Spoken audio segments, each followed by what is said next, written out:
And it's like, bro, Roy Moore wanted 15-year-olds and they still like champion this dude. It's like, holy shit, how do I get that type of support? What the f? The data is so clear that without millennials and Gen Z, the Democratic Party is just fucked on all of these high stakes races. Looking at the preliminary data coming out of Wisconsin, we would not have won that without voters under 30.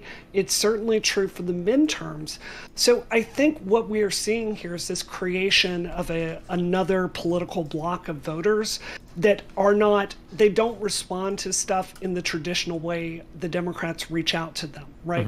Biden can get, I love Biden, but he can get up and give a State of the Union speech and it sounds like some politician bullshit, and people are just not going to respond to that in the same way. Yeah, it actually reminds me a little bit of the problem that the FBI is running into right now, where I don't know if they've alleviated this or not. The FBI has a really big problem recruiting people to work in cybersecurity because of federal restrictions on fucking marijuana. They can't find fucking hackers. They can't find programmers because they all fucking smoke weed. I want to say I heard something recently about them trying to get laxing up on that a little bit, but it's really hard for federal standards because they're federally illegal.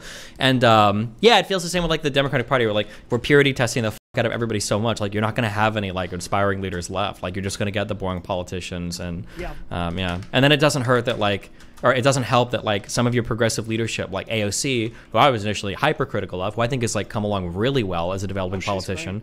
Yeah, but now she's been like completely, I don't want to say completely abandoned, but damn, everybody that used to support her online, at least that I've seen progressively, fucking hates her now because they think she's a sellout.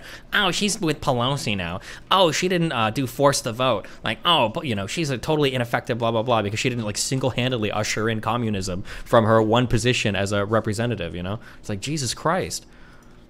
But this is the problem with the progressive movement overall. I mean, it's happened to me to some extent. It's certainly happened to you. It's happened with Cenk, who fucking invented online progressive news, right? It's happened to every single trans public figure I can think of, certainly ContraPoints, right?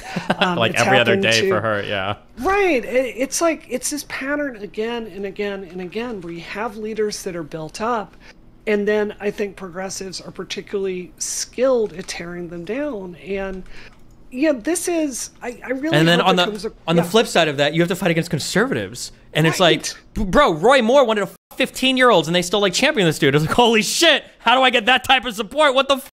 Like, yeah, Jesus, like they'll support fucking anybody if they get the okay from Republican leadership for it. Yeah, sorry, go ahead. Jesus. No.